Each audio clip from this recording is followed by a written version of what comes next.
அண்மை செய்தி. காங்கிரஸ் கட்சியின் தேர்தல் அறிக்கை குறித்து நேரில் விளக்கமளிக்க தயார் என பிரதமர் மோடிக்கு காங்கிரஸ் தலைவர் மல்லிகார்ஜுன் கார்கே கடிதம் எழுதியுள்ளார்.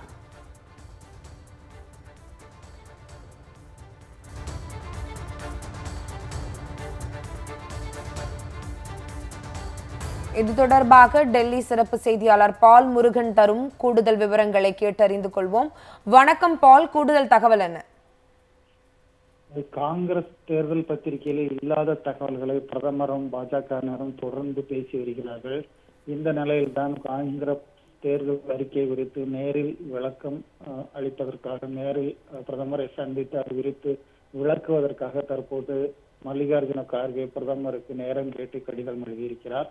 அதில் தேர்தல் பத்திரிகை அறிக்கையில் காங்கிரஸ் தேர்தல் பத்திரிகை அறிக்கையில் என்னென்ன குறிப்பிடப்பட்டிருக்கிறது என்பது குறித்து நேரில் விளக்கம் அளிக்க தயாராக இருப்பதாகவும் அவர் தெரிவித்திருக்கிறார்.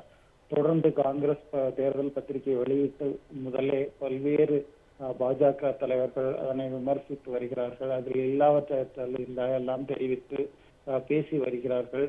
அண்மையில் பிரதமர் மோடி பல பிரச்சாரங்களில் காங்கிரஸ் கட்சியினுடைய தேர்தல் அறிக்கையில் சொல்லாததெல்லாம் பேசி வருகிறார்.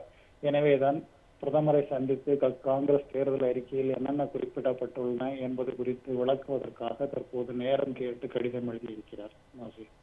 தகவலுக்கு நன்றி பால். காங்கிரஸ் கட்சியின் தேர்தல் அறிக்கை குறித்து நேரில் விளக்கம் அளிக்க தயார் என பிரதமர் மோடிக்கு காங்கிரஸ் தலைவர் மல்லிகார்ஜுன் கார்கே கடிதம் எழுதியுள்ளார்.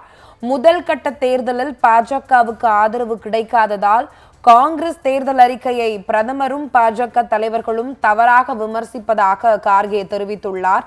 அது மட்டுமல்லாமல் பிரதமர் மோடியின் பேச்சு தனக்கு எந்தவித அதிர்ச்சியும் ஏற்படுத்தவில்லை. முதல் கட்ட தேர்தலில் கிடைத்த அதிர்ச்சியால் பிரதமர் மோடியும் பாஜக தலைவர்களும் இப்படித்தான் பேசுவார்கள் என்பதை எதிர்பார்த்தோம் என கார்கே தெரிவித்துள்ளார்.